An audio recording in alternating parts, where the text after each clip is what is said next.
शफकत जी, आप कह रहे हैं कि आगे की बात करने के लिए मैं आया हूं। चलिए अब आगे की ही बात करते हैं। जब भी आगे की बात होने की शुरुआत होती है, दो कदम पीछे हो जाते हैं। बुरहान वानी के मौत को काला दिवस बताया जाता है, फिर सड़कों पर आकर आतंकवादी हाफिज सईद सलाउद्दीन जैसे विरोध प्रदर्शन करते हैं, और भी कई ऐसे मुद्दे सामने आए हैं जिसके तहत बात आगे बढ़ नहीं पाती है। ड्यूअल स्टैंडर्ड्स नहीं है पाकिस्तान का इस पूरे मुद्दे पर। भारत और पाकिस्तान कश्मीर को लेकर बार बार राग आलापा जाता है। आखिरकार ऐसे में आगे बढ़ेंगे क्या? मसला है ही कश्मीर का। जब तक कश्मीर का मसला हल, देखें पाकिस्तान की फॉरेन पॉलिसी का इंडिया के साथ मसला कश्मीर का है। आप कश्मीर का मसला नहीं हल करेंगे तो ये तजारत और ये दोस्ताना माहौल और ये भाईचारा, अमन, शांति, ये दूर की बात है। पहला ये जो हमारे बीच में बोन ऑफ कंटेंशन है, इसको रिजॉल्व करना चाहिए। और ना हमारी मर्जी चले ना आपकी चले, कश्मीरी अवाम की मर्जी चला लेते हैं, बायलैटरलिज्म में चला लेते हैं, आपकी मर्जी से चला लेते हैं, लेकिन कश्मीरी अवाम की मर्जी। संसद ने रिजोल्यूशन पास किया है कि आपने पाकिस्तान ऑक्यूपाइड कश्मीर को ऑक्यूपाई करके रखा है, आप छोड़ दीजिए उस पोर्शन को, रिजोल्यूशन खुद हो जाएगा। किस चीज की लड़ाई लड़ रहे हैं आप? आपने कश्मीर शफकत जी, पिछले 70 साल से ज्यादा से कश्मीर का राग यूएन में आलाप रहे हैं, आप कितना आलापेंगे? और जब तक कश्मीर का मसला हल नहीं होता तो वहां तो मुंह की खानी पड़ी। हो जाएगा तो मसला तो हल हो जाएगा, आप छोड़ दीजिए। करेंगे और मसला हल करने के लिए 1948, 1965, 1971 सब कुछ किया। अमेरिका ने पूरा सपोर्ट दिया। 7th फ्लीट चल के आई उनके सपोर्ट करने के लिए, कोई फायदा नहीं हुआ। यहाँ तक कि कारगिल में फाइनली अमेरिका ने उनको कह दिया कि अब आप बंद करिए, क्योंकि सबको अपने अपने इंटरेस्ट की जरूरत है। पाकिस्तान का इंटरेस्ट पाकिस्तान को ही नहीं पता क्या है। पाकिस्तान का इंटरेस्ट इसमें है कि वो सारी एक्टिविटीज बंद करे, उनकी डेमोक्रेटिक मशीनरी तगड़ी बने, आर्मी कंट्रोल में आए और आर्मी अपनी जगह जाए, तब पाकिस्तान रेप्रोचमा की बात कर सकता है, नहीं तो नहीं कर सकता। आर्मी की अहमियत खत्म हो जाती है अगर रेप्रोचमा की बात शुरू होती है। सारी प्रॉब्लम यहां पे है। शफकत जी, क्या कहेंगे? मैं हैरान होता हूं कि आपको ये पाकिस्तान की आर्मी चुपती क्यों है और ये आईएसआई आपको क्यों हांट करती है। इसकी बुनियादी वजह यह है कि आपका जो पाकिस्तान के साथ एक इंगेजमेंट का अल्टीमेट एम है, जो आपका फोकस है, वो ये है एलिमिनेशन ऑफ पाकिस्तान। और पाकिस्तान का इंडिया के साथ जो अल्टीमेट एम है वो है resolution of all issues starting with Kashmir and having good relations with India. अभी हम लोग इतने डाइवर्जेंट हैं इन दोनों ऑब्जेक्टिव में। हमारा ऑब्जेक्टिव एक नहीं है। You don't need peace with Pakistan. मैंने अजीत डोवल साहब को सुना है, मैंने मोदी साहब को सुना है, मैंने इंदिरा गांधी को सुना है, मैंने आपके तमाम लोगों को सुना है। आपको अगर कभी कश्मीर मिल भी गया तो भी आप देखेंगे कि किस तरह से भारत के अंदर दूसरे हिस्से तोड़े जाए। आपका जो बांग्लादेश जो बना है, जो इंदिरा गांधी जी के समय में, वो दर्द आपको खाए जा रहा है। और आपकी आईएसआई और आपकी आर्मी यही चाहती है कि हिंदुस्तान का भी कोई ना कोई इस तरह से टुकड़ा हो। वो आर्मी के सब कठपुतली है, आपके नवाज शरीफ और सभी जितने पॉलिटिकल लीडर्स हैं, ये आर्मी और आईएसआई के कठपुतली हैं। ये कुछ भी नहीं भला हो सकता। आप कश्मीर का राग कितना ही अलापते रहिए, कश्मीर हिंदुस्तान का है, हिंदुस्तान का रहेगा। यूएन ने भी कहा है और यहाँ की जनता ने भी कहा है। जिस तरह से यहाँ चुनाव हुए हैं और इलेक्ट्रल पॉलिटिक्स में लोग चुन के आए हैं, वहां पर एक सरकार बनी है, कोई जबरदस्ती कुछ नहीं है वहां पर। और जिस तरह से आपने बलूचिस्तान में चुनाव किए, उस तरह से चुनाव कश्मीर के अंदर नहीं हुए। पीडीपी भी ये जानती है और मौजूदा सरकार। जी सफरा जी, शफकत जी, हम पाकिस्तान का एलिमिनेशन नहीं चाहते। हम चाहते हैं कि आपने जिनको पनाह दी हुई है उनको आप एलिमिनेट करें, ये हम चाहते हैं। आप और हॉन्ट करने की बात करें ना, पेशावर की घटना तो सभी को पता है, बिल्कुल। और उसका जो दर्द है, 150 बच्चे मारे गए, उसका दर्द तो भारत में भी होता है। उसके पीछे इंडिया का हाथ है, आपकी रॉ का हाथ है।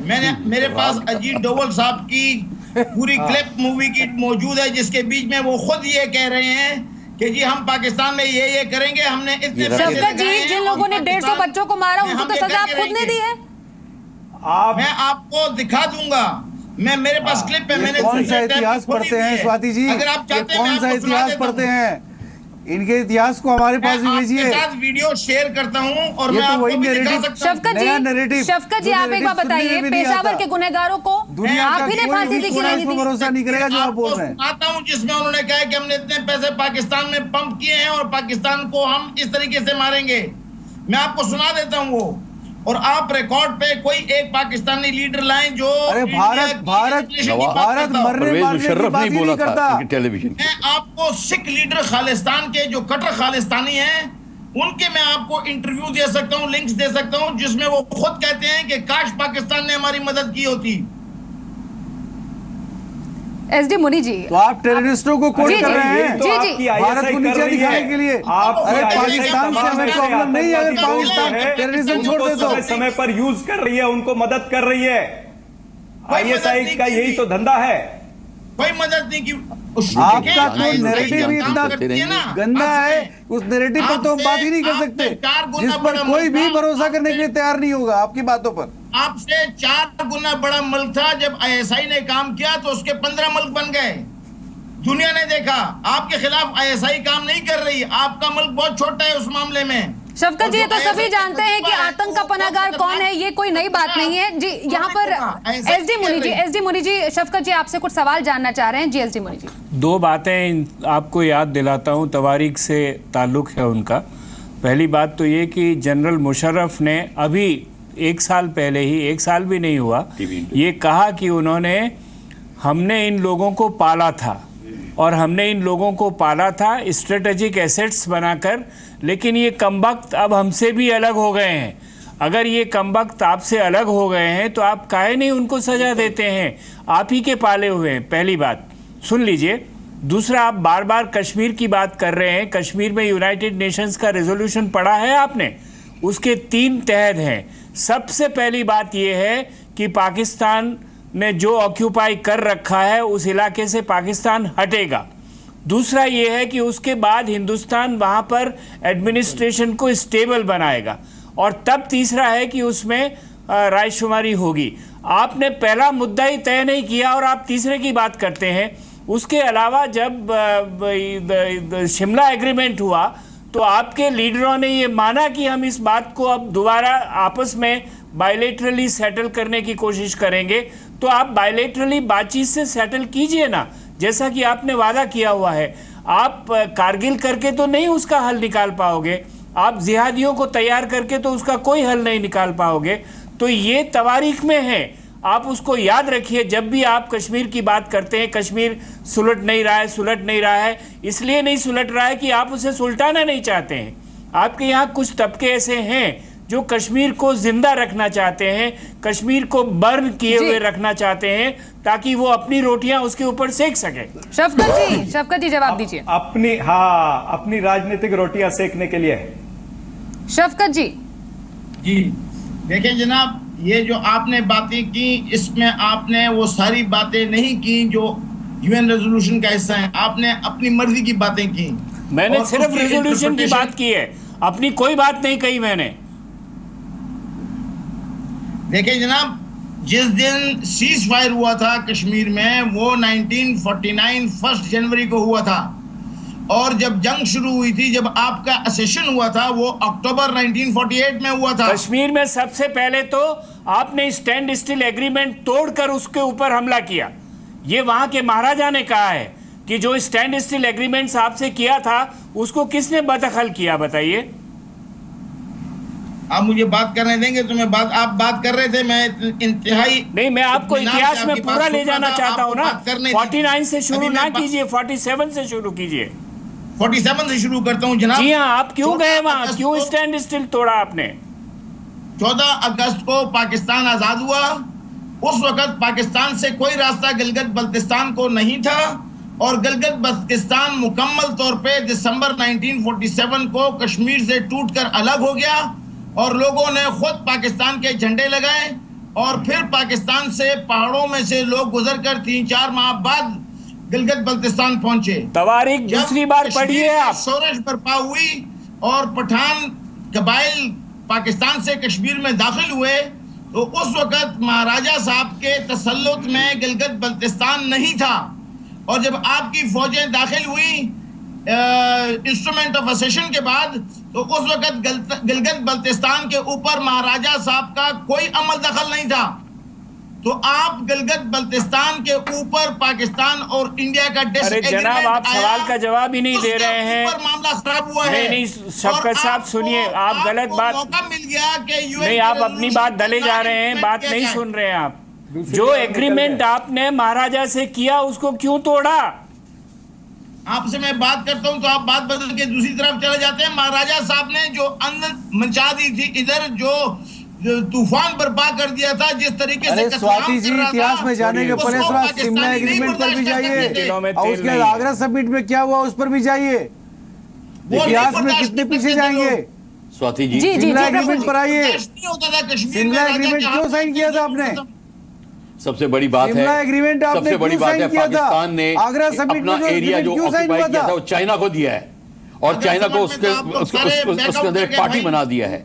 पाकिस्तान ने इस सारी चीज को एक्सेंचुएट करके इस तरीके से इंटरनेशनलाइज करने की कोशिश करी है। तो ये जो प्रॉब्लम है ये बड़ी अब सीरियस हो चुकी है, और ये बातों से इस तरह नहीं जाएगी। और अल्टीमेटली बात सारी ये है, जब तक हमारे मेहमान ये नहीं समझ जाएंगे कि हमको ये सारी चीजें आप कब तक रटते बात करते रहेंगे, या तो पूरे के पूरे इंस्ट्रूमेंट पढ़ के आइए या जो भी करिए, पर उससे फायदा कुछ नहीं होगा। फायदा होगा now onwards what can we do जी, और यहां से हमको सोचना है हमारी गवर्नमेंट्स अब क्या करेंगी। क्या पाकिस्तान की गवर्नमेंट डिसाइड करेगी कि हम अपने ये आतंकवादियों को अब अलग करेंगे, अपनी फौज को कंट्रोल में करेंगे? वो हो नहीं सकता जी। वो सारी की सारी प्रॉब्लम वहीं की है और वहीं की वहीं अड़ी रह जाएगी। आप चाहे जिसको कहते हैं ना काउस कैन कम होम, कुछ नहीं होगा। इसी पर मैं क्लोजिंग कमेंट लेना चाहूंगी। सुदेश वर्मा जी, अब आगे जाकर क्या कदम रहेगा भारत का, भारत पाकिस्तान के रिश्तों को आगे बढ़ाने को लेकर क्या सोचा है? देखिए, पाकिस्तान भारत के लिए एक मुद्दा है, पाकिस्तान के लिए कश्मीर पूरा मुद्दा है। कश्मीर के लिए पाकिस्तान लड़ता रहे, भारत आर्थिक प्रगति करता रहेगा और पाकिस्तान आर्थिक रूप से पिछड़ा होता रहेगा। पाकिस्तान में वो तालिबानी सोच जन्म लेंगे जो पाकिस्तान को ही खत्म कर देंगे, अनलेस कि पाकिस्तान आके वार्ता करने के लिए तैयार होता है और टेररिज्म को छोड़ता है। टेररिज्म में आप भाषण मत दीजिए, आप अपनी पार्टी का और सरकार का स्टैंड बताइए। वर्मा जी, आप अपनी पार्टी और सरकार का स्टैंड बताइए। सरकार का स्टैंड ही बता रहा हूँ सापरा साहब, स्टैंड ही बता रहा हूँ, स्टैंड ही बता रहा हूँ। ये सरकार का स्टैंड नहीं कर सकते पाकिस्तान और भारत के बीच में। आप ये जो मिलिट्री सोल्यूशन बताया जा रहा है, मिलिट्री सोल्यूशन नहीं है, मिलिट्री सोल्यूशन नहीं है। भारत पीस के पक्ष में है और हम पीस के थ्रू इसको रिजॉल्व करना चाहते हैं, और इसके लिए पाकिस्तान को भी तैयार होना पड़ेगा। लेकिन हम पाकिस्तान सेंट्रिक नहीं है, हमारे पास बहुत से मुद्दे हैं जिस पर हम काम कर रहे हैं। ये कहना कि मिलिट्री सोल्यूशन नहीं है, ये बात गलत है। जहां मिलिट्री रिक्वायरमेंट होगी वहां होगी, उसमें कोई दो राय नहीं है। ये हिंदुस्तान पहले गलतियां कर चुका है और ये गलती दोहराई नहीं जाएगी। बॉर्डर पर जो आर्मी को करना है, वजह से आर्मी को आजादी है और आर्मी कर रही है, काम कर रही है, इसलिए आपकी सरकार चल रही है। अरे भाई साहब, देश चल रहा है, मिलिट्री के कारण पूरी आजादी है, मिलिट्री को पूरी आजादी है, और मिलिट्री के कारण ही मिलिटेंसी रुकी हुई हम लोग को पता है। आप अपनी जाने से पहले शफकत जी इजाजत लेना चाहते हैं जनता पार्टी के पास। सुदेश वर्मा जी, चरण सप्रा जी, एक मिनट जाइए। शफकत जी हमसे इजाजत लेना चाह रहे हैं, जाने से पहले बताइए, अब पाकिस्तान और भारत के रिश्ते को आगे बढ़ाना है, क्या पाकिस्तान तैयार है दोहरी नीति छोड़कर भारत के साथ रिश्ते आगे बढ़ाने के लिए? देखिए, बरे-सगीर का सबसे बड़ा मुल्क भारत है, और जो बरे-सगीर की हालत है सब कॉन्टिनेंट की, उसका जिम्मेदार भी भारत है। भारत ने स्टीयर कर रहा है by realising the ground situation. अगर आप या टू टंग के नारे लगाते रहेंगे और अपनी आंखें बंद रखेंगे हकीकत से, और 900 मिलियन लोगों की एस्पिरेशन को आप पाकिस्तान फंडेड कहेंगे, तो फिर कोई अमन नहीं आने लगा, और ये मामला इसी तरह रहेंगे और हम लोग एक दूसरे के ऊपर इसी तरह लड़ते रहेंगे, और जो आपके पॉलिटिशियंस है वो एक दूसरे से इस तरह लड़ते रहेंगे। सब कॉन्टिनेंट में तो दंगा फसाद आप करा रहे हैं। जी, सप्रा जी, समय बहुत कम है, समय कम है। बांग्लादेश को आपके ऊपर संदेह है, आप तो सब कॉन्टिनेंट में तो आप तमाशा कर रहे हैं। जी, यहाँ पर क्लोजिंग कमेंट्स में एसडी मुनी सर आपसे लेना चाहूंगी। अब गोइंग फॉरवर्ड आपको क्या लगता है, ये जो पूरा डिबेट में हमने बात सुनी, शफकत जी की भी बात सुनी और तमाम पैनलिस्ट की बात सुनी, रिश्ते आगे बढ़ते हुए कैसे नजर आ रहे हैं? देखिए, हिंदुस्तान पाकिस्तान को बराबर एंगेज रख रहा है और राजनाथ सिंह जी का वहाँ जाना भी अपने आप में एक उसी का एग्जाम्पल है बहुत बड़ा।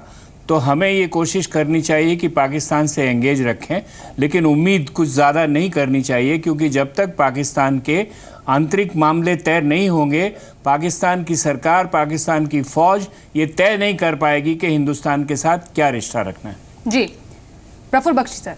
बिल्कुल ठीक कहा मुनी साहब ने। जब तक आप पाकिस्तान ये डिसाइड कर लेगा कि अब उसकी फौज को क्या करना है, और मैं दोबारा बता दूं कि हिंदुस्तान को कोई कदम ऐसा हिचकिचाना नहीं चाहिए कि जब हमें उठाना पड़े पाकिस्तान की फौज को दबाने के लिए। हमें ये नहीं कह रहा रावलपिंडी पे अटैक करिए, मैं ये नहीं कह रहा वॉर करिए, पर उनके लिमिटेड ठिकाने हैं पीओके एरिया में, आप उनको नेस्तनाबूद कर सकते हैं। आप में वो ताकत है जो आपने म्यांमार में की थी, उसके लिए हमें शर्माना नहीं चाहिए। और अब पॉलिटिकल उसी की जरूरत है। अगर वो नहीं करेंगे तो आप देखेंगे कि आप कश्मीर में होता रहेगा, वानी का होता रहेगा, और ये सारा चलता रहेगा अगले 18-20 साल, देख लेंगे आप। तो टफ स्टांस और पॉलिटिकल विल और एक कड़ा संदेश देने की जरूरत है पाकिस्तान को कि अब ये बर्दाश्त नहीं किया जाएगा। तभी सभी तमाम पैनलिस्ट प्रफुल्ल बख्शी, एसडी मुनी, चरसिक सप्रा, सुदेश वर्मा और सीधे पाकिस्तान से रिटायर्ड कर्नल शफकत सईद हमारे साथ जुड़ने के लिए बहुत शुक्रिया।